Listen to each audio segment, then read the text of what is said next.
اور ہمیں نجات دینا اپنی رحمت سے اس کافر قوم سے۔ آج میں اور آپ جس ممالک میں رہتے ہیں وہ کیا ہے، وہ کون سے ملک ہیں؟ کفر کے ملک ہے نا۔ یہاں پہ جو حکومت ہے وہ کس کی حکومت ہے؟ آپ دیکھیے کہ اللہ کے حکموں کی کتنی، جسے کہا جائے کھلم کھلا نافرمانی ہو رہی ہے نا۔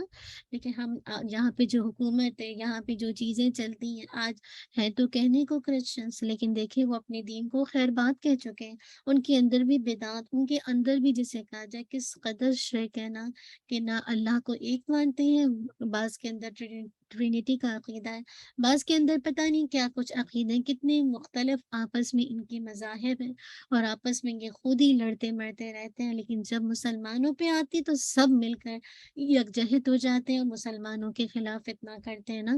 تو ایسے موقع پر ایسی کافر قوم سے نجات دے۔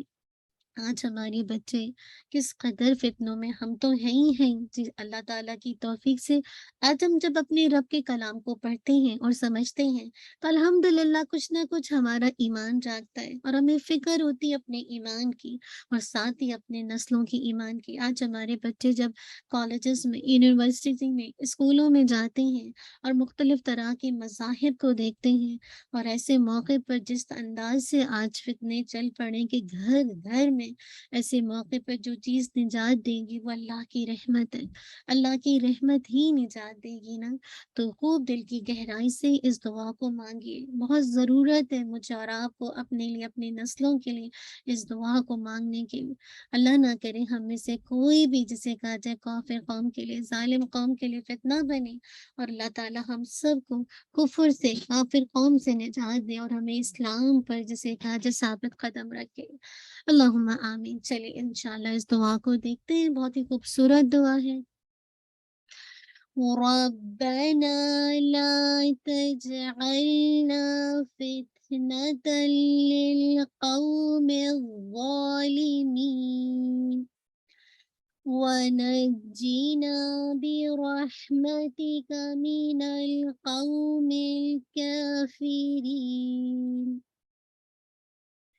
ربنا لا تجعلنا فتنة للقوم الظالمين ونجنا برحمتك من القوم الكافرين۔ اے ہماری رب، ہمیں ظالم لوگوں کے لیے فتنہ نہ بنا، اور اپنی رحمت سے ہمیں کافر قوم سے نجات دے۔ اللہم آمین۔ اللہ کرے اسلام کا بول بالا ہو، ہر طرف اسلام کی روشنی پھیلے۔ وہ اسی وقت ہوگا جب میں اور آپ اس کتاب و سنت کے ساتھ اپنا تعلق جوڑیں گے نا، تو انشاءاللہ ہمارے پاس ہتھیار ہے دعاؤں کا۔ اللہ سے دعا مانگیے، اللہ تعالیٰ تو ہر چیز پر قادر ہے نا۔ چلیے اس یقین کے ساتھ دعا مانگتے، ذہن میں اپنے آپ کو لائیے، اپنے بچوں کو لائیے، اپنی نسلوں کو لائیے، تمام امت مسلمہ کو لے کر آئیے، اور اس نیت کے ساتھ میں اور آپ دعا پڑھتے ہیں۔ ٹھیک ہے، آپ لوگ اپنے اپنے دل میں پڑھیں گے اور میں آواز کے ساتھ پڑھتی ہوں۔ ٹھیک ہے، اب ہم مانگنے کے انداز میں پڑھیں گے۔ ربنا لا تجعلنا فتنة للقوم الظالمين ونجنا برحمتك من القوم الكافرين۔ اللہم آمین۔ چلیے جزاک اللہ خیر، مجھے امید ہے کہ آپ نے اپنے اپنے طور پر پڑھا ہوگا۔ چلیے اللہ تعالیٰ ہم سب کے لیے آسانی کر دیں، ہم انشاءاللہ موو آن ہو جائیں گے اپنی تفسیر کی طرف، جو کہ بہت ہی خوبصورت آیات ہیں، بہت خوبصورت تفسیر ہے۔ بس اللہ تعالیٰ ہمیں حق ادا کرنے والا بنا دے، اور جو بھی عمل کی باتیں ہیں اسے اپنے لیے عمل لینے والا بنا دے۔ لاسٹ ٹائم بھی ہم نے توکل کو کتنا ڈیٹیل میں دیکھا تھا نا، امید ہے کہ آپ کے ذہن میں ہوگا۔ چلیے انشاءاللہ ہم نے بنی اسرائیل کے حوالے سے بہت ساری باتیں دیکھی تھی نا، کہ بنی اسرائیل کیسے کیسے تھے، کیا کیا کیا۔ آج انشاءاللہ ہمارے پاس جسے کہا جائے آدم علیہ السلام کی بیٹوں کا قصہ شروع ہوگا، کیونکہ ہماری تفسیر کمپلیٹ ہو گئی تھی الحمدللہ، تو ہم آگے سے ہی کنٹینیو کریں گے کیونکہ ہم نے دیکھا تھا بنی اسرائیل کے ساتھ کیا کیا ہوا۔ اللہ تعالیٰ نے 40 سال تک ان کے لیے وہ سرزمین جو کہ فلسطین ان کے مقدر میں لکھتی تھی، لیکن جب قومیں لیزی ہو جائیں، اللہ کے حکموں کو فار گرانٹڈ لیں، اللہ کی باتوں کو اہمیت نہ دیں، شریعت کو پس پش ڈال دیں تو ایسی قومیں پھر دھکے کھاتی ہیں نا۔ تو ہمارے لیے بس سبق یہ ہے کہ کوئی قوم کی حالت نہیں بدلی جاتی جب تک کہ انسان خود اپنی حالت کو نہ بدلے، خود غلامی سے نکلنا نہ چاہے نا۔ اگر انسان اپنی ضمیر کی آواز کو دبا دے، اپنی حالت کو چینج نہ کرے اور اسی بدحالی کا شکار ہے، تو کوئی بھی چیز آپ کو عزت نہیں دے سکتی، کوئی بھی آپ کو عروج نہیں دے سکتا۔ پھر ایسی قوموں کے لیے در در کی ٹھوکر مقدر میں لکھی جاتی ہے نا۔ تو بہت کچھ سبق ہے بنی اسرائیل کے واقعات میں، اسی لیے آگے مزید آپ کو یہ قصہ بتایا جا رہا ہے۔ اور وہ قصہ کس چیز کا ہے؟ آدم علیہ السلام کے بیٹوں کا۔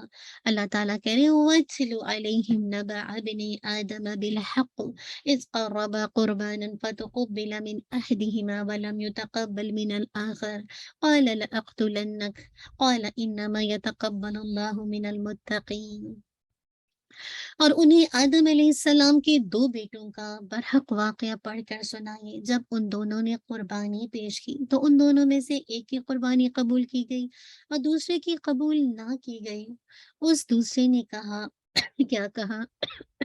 میں ضرور بضرور تجھے قتل کر دوں گا۔ اس نے جواب دیا کہ بے شک اللہ تعالیٰ تو صرف متقیوں ہی سے قبول کرتا ہے۔ وَاتْلُ عَلَيْهِمْ، اور انہیں پڑھ کر سنائیں، مراد ہے کہ ان کے سامنے قصہ بیان کریں۔ کس کا؟ نَبَأَ ابْنَيْ آدَمَ بِالْحَقِّ، آدم کے دو بیٹوں کا قصہ۔ بالحق مراد ہے کہ ٹھیک ٹھیک صحیح واقعہ سنائیے۔ یاد رکھیے اس میں تاریخی واقعات کے بیان میں اہم ترین جو اصول کیا ہے کہ احتیاط لازم ہے۔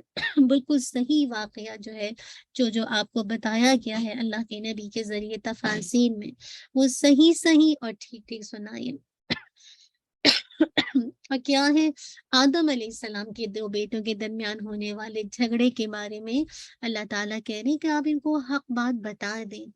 اور آدم علیہ السلام کے دو بیٹے کون تھے؟ آپ پہلے بھی یہ قصہ سن چکے ہیں، آپ پہلے بھی کہیں سے ان باتوں کو سن چکے، لیکن ہر دفعہ جب آپ قصے پڑھتے ہیں تو مراد کیا ہوتا ہے؟ اس سے نصیحت لینا، عبرت لینا۔ کیا دو بیٹے؟ کون سے دو بیٹے مراد ہیں؟ حابیل اور قابیل، جو کہ ان کے اپنے صلبی بیٹے تھے، جن میں سے ایک کی قربانی کی قبول ہونے کی وجہ سے دوسرے نے کیا کر دیا؟ اس کو قتل کر دیا۔ تو میں اور آپ ان واقعات کو سن کر اس سے نصیحت حاصل کریں گے۔ کیا کہا جا رہا ہے؟ اس قرب قربانا، جب ان دونوں نے قربانی پیش کی تو ان دونوں میں سے ہر ایک نے اللہ کے تقرب کے لیے قربانی پیش کی۔ یاد رکھیے یہ نظر یا قربانی کیوں پیش کی جاتی ہے؟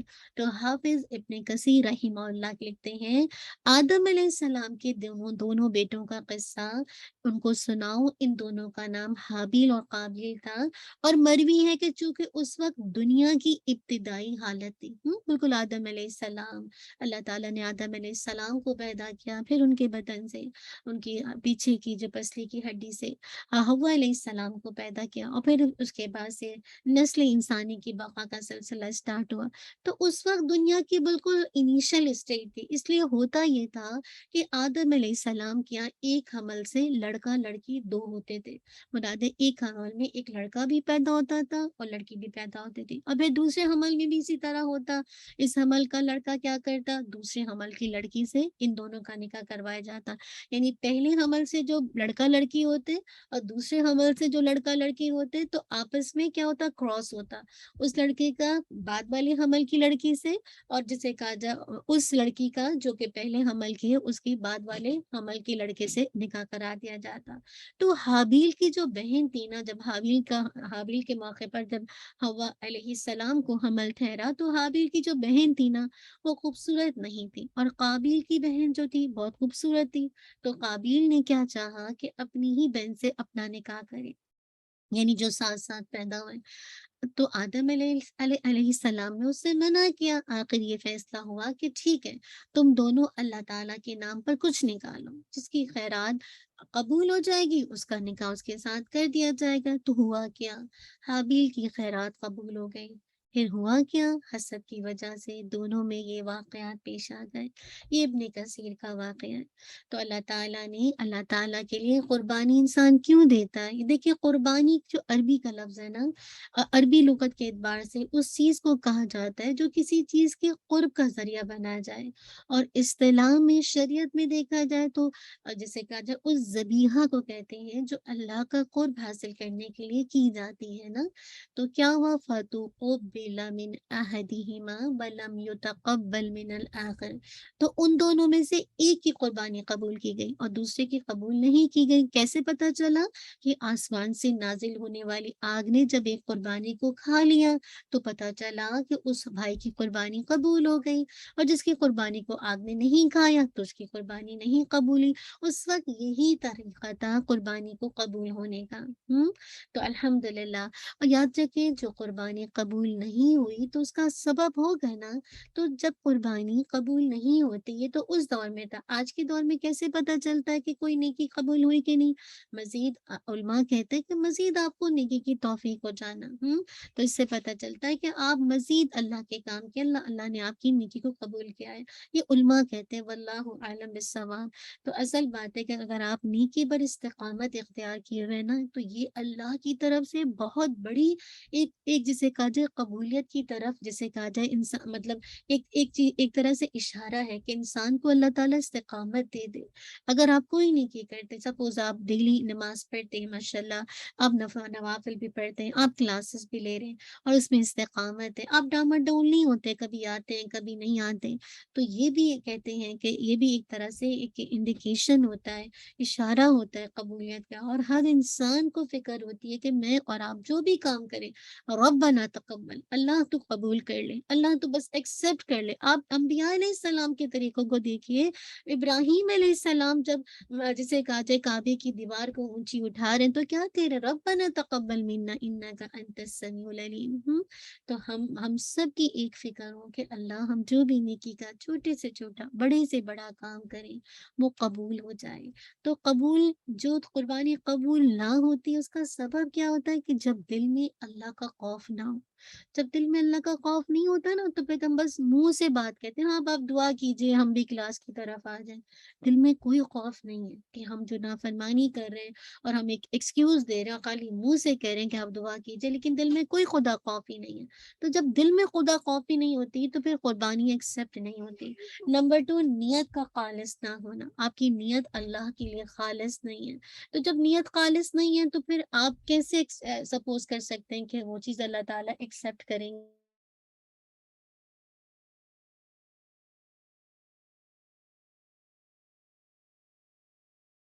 تو اصل بات ہے، تیسری چیز کیا ہے؟ قربانی اللہ تعالیٰ کی خاطر نہ کرنا، نیت خالص اور اللہ کے لیے نہ کرنا، یہ وہ چیزیں ہیں جو عدم قبولیت کا سبب بنتی ہیں۔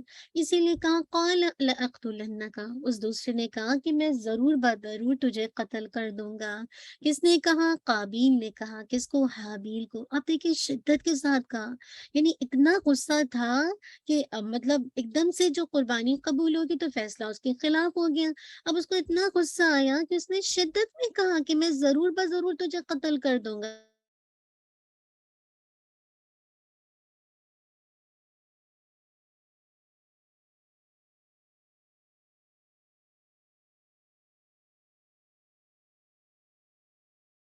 تو اب یہ دیکھیے کتنا شدت کا انداز ہے نا۔ خالہ، اس بیٹی نے کہا جس کی قربانی قبول نہیں ہوئی تھی، اس نے یہ لفظ کہا لأقتلن، قابیل نے حابیل کو دھمکی دی کہ میں تجھے ضرور قتل کر دوں گا، میں ضرور بضرور تجھے قتل کر دوں گا۔ قابیل کی قربانی کیونکہ قبول نہیں ہوئی تھی، ہونا تو یہ چاہیے تھا کہ جب قربانی قبول نہیں ہوئی تو انسان اپنا قصور دیکھے، نہ کہ دوسرے کے اندر دوسرے کو قصوروار ٹھہرائے۔ اکثر ہوتا ہے نا، غلطی ہم کرتے ہیں اور اپنی غلطی کو دوسرے پر بلیم کرتے ہیں، یہی آج بچوں کی عادت ہے۔ دو بچے آپس میں لڑیں گے، غلطی کسی کی ہے اور وہ بلیم دوسرے کو کرے گا، تمہاری وجہ سے مما نے مجھے ڈانٹا، تم نے مجھے ایسے کہا تھا۔ انسانی فطرت ہے۔ اب دیکھیے اس وقت جو بالکل ابتدائی حالات تھے، بالکل نسل انسانی کا جسے کہا جائے ابتدا ہو رہی تھی، اس وقت بھی اس نے کیا کہا؟ میں تجھے قتل کر دوں گا۔ حابیل کی قربانی قبول نہ ہوئی تو اس نے کیا کیا، بجائے کہ اپنے قصور کو مانتا، اپنے آپ کو گلٹی فیل کرواتا، اس نے قصور کیا کیا، اپنے بھائی میں تلاش کیا جس کی قربانی قبول ہو گئی۔ تیری وجہ سے میری قربانی قبول نہیں ہے، کیونکہ تیرے باپ نے تیرے لیے دعا کی تھی، تیری قربانی کی قبولیت کے لیے نماز پڑھ کر خاص تمہارے لیے دعا فرمائی تھی، جس کی برکت سے تمہاری قربانی قبول ہوئی ہے۔ آپ دیکھیے اس سوچ کی وجہ سے اسے اپنے بھائی سے حسد ہو گیا، اور حسد اور بغض کی وجہ سے بس اسے یہی سجھائی دیا کہ بس بھائی کا کام تمام کر دے، بھائی کو قتل کر دے۔ اللہ اکبر۔ اب دیکھیے یہ جو شدت غضب ہے نا، غصہ ہے، یہ جو حسد ہے، یہ بغض ہے، انسان کو انسانیت کے درجے پر نہیں رہنے دیتا۔ بھائی بھائی کا دشمن ہے، ماں بیٹے کی دشمن، باپ بیٹے کا دشمن ہو جاتا ہے، میاں بیوی کا دشمن، آپس کے خون کے رشتے ایک دوسرے کے دشمن ہو جاتے ہیں جب دلوں کے اندر بغض آ جاتی ہے، جب دلوں کے اندر حسد آ جاتی ہے، تو بھائی کی ترقی بھائی کو پسند نہیں آتی۔ بھائی کا جسے کہا جائے علم میں آگے ہونا دوسرے بھائی کو پسند نہیں آتا۔ آپ دیکھیے بعض جب آپ سے بات کریں گے تو بات کرنے میں ان کے کہیں نہ کہیں دوسرے کی لیگ پولنگ آپ کو نظر آئے گی، تو کہیں نہ کہیں وہ اندر کا حسد ہوتا ہے جو ہمارے اندر چھپا ہوا ہوتا ہے نا۔ تو یہ حسد تھا، اس نے بجائے کہ اپنے قصور کو مانتا کہ بتا نہیں میری قربانی کیوں نہیں قبول ہوئی، کیا میرے اندر اللہ کا خوف تو نہیں ختم ہو گیا، کیا میری نیت اپنے رب کے لیے خالص ہے، میں اللہ کی خاطر قربانی کر رہا ہوں کہ نہیں کر رہا ہوں۔ تو بات یہ کہ اپنے قصور کو ماننے کے بجائے اپنے بھائی کو جسے کا قصوروار ٹھہرا دیا، جس کی قربانی اللہ تعالیٰ نے قبول کی تھی، اور خاص کر دیا کہ تیرے والد نے دعا کی تھی تیری قربانی کی قبولیت کے لیے نماز پڑھ کر، اسی لیے تیری قربانی قبول ہو گئی، اور اپنے لیے ایک طرح سے حسد کی بغض کی آگ اپنے اندر سلگا دی نا، اور اس کے لیے پھر کیا ہوگا، بھائی کا قتل کرنا آسان ہو گیا۔ یاد رکھیے انسان کے اندر کب حسد پیدا ہوتا ہے، جب انسان کو اپنی غلطیاں نظر نہیں آتی۔ کلکم، ہم میں سے ہر ایک جسے کہا جائے خطا کار ہے۔ بہترین خطا کار وہ ہے جس کو اپنی غلطی نظر آ جائے، بہترین خطا کار وہ ہے جس کو اپنی برائی نظر آ جائے، بہترین خطا کار وہ ہے جو اللہ کی طرف ریپینٹ کرے۔ ایسا نہیں ہوگا کہ میں اور آپ غلطیوں سے پاک ہو جائیں گے، غلطی کریں گے نہیں، تو پھر تو اللہ کسی اور مخلوق کو لائے گا، وہ غلطی کرے گی، اللہ سے توبہ کرے گی، اللہ اس کو معاف کرے گا۔ غلطی ہم سب سے ہوگی، گناہ ہم سب سے ہوں گے، لیکن انسان کے لیے بدبختی وقت جب ہوتی ہے کہ انسان کو اپنی غلطیاں نظر نہیں آئیں، تو پھر انسان کے اندر حسد پیدا ہوتا ہے۔ کب حسد پیدا ہوتا ہے، جب اپنی ناکامیوں کے اسباب وہ دوسروں میں تلاش کرتا ہے، یعنی خود تو کامیاب ہوئے نہیں، اب ناکامی کو بجائے اپنے اندر ڈھونڈنے کے کیا ریزن تھا جس کی وجہ سے میں یہ ٹارگٹ اچیو نہیں کر سکی، بجائے دوسروں میں تلاش کر رہے ہیں کہ ہاں اب ہوتا نا آپس میں سبلنگ میں دیکھیے، بھائی بہنوں میں دیکھیے، میں اسائنمنٹ کمپلیٹ نہیں کر سکی، اس نے میرا یہ چیز لے لیا تھا، یہ دیر ہو گئی، یہ ہو گیا، یہ فلاں یہ فلاں، یعنی کیا ایکسکیوز ہوتا ہے جو ہم دوسروں میں تلاش کر کے اپنے آپ کو بری ذمہ کر رہے ہوتے ہیں کہ ہم تو قصوروار نہیں ہیں۔ ہم حالانکہ غلطی ہماری ہوتی ہے، لیکن بات یہ کہ ہم ناکامی کو فیس کرنا نہیں چاہتے، ہم دوسروں کے اندر وہ اسباب تلاش کر کے اپنے آپ کو بری ذمہ کرنا چاہتے ہیں، تو پھر دل میں تو حسد اس کا مطلب موجود ہے۔ پھر کب حسد پیدا ہوتا ہے، انسان غصے میں جب انتقام لینا چاہتا ہے اور انسان کے دل کو حسد کی آگ لگ جاتی ہے نا، تو پھر وہ انتقام لیے بغیر چھوڑتا نہیں ہے، چاہے وہ اپنی ہاتھوں سے لے، جان سے لے، مال سے لے، پھر وہ نہیں چھوڑتا جب انتقام کی آگ بھڑک جائے کہ نہیں مجھے تو بدلہ لینا ہی لینا ہے۔ اور یاد رکھیے حسد کا جذبہ کیوں نہیں ٹھنڈا ہوتا، کیونکہ انسان اپنے اندر عذر گھڑ لیتا ہے نا، کہ بس اپنے آپ کو معصوم قرار دیتا ہے، اور دوسرے کے اوپر جرم کو ثابت کرنا چاہتا ہے نا، کہ نہیں اسی کی غلطی ہے جس کی وجہ سے میں نے یہ غلط کام کیا تھا۔ اکثر ہوتا ہے نا کہ آپ دو بچوں کو بلائیں، آپ کوئی غلط کام ہوا ہے، اب کیا ہوگا، ایک دوسرے پہ ٹالیں گے، نہیں اس نے مجھے کہا، پہلے تو روئیں گے، یعنی جو پہلے سے اپنے آپ کو مظلوم ثابت کرے گا پہلے وہ آنکھیں روئے گا، رونے کے بعد پھر بتائے گا کہ نہیں غلطی میری نہیں تھی، اس نے مجھے ایسے کہا تھا۔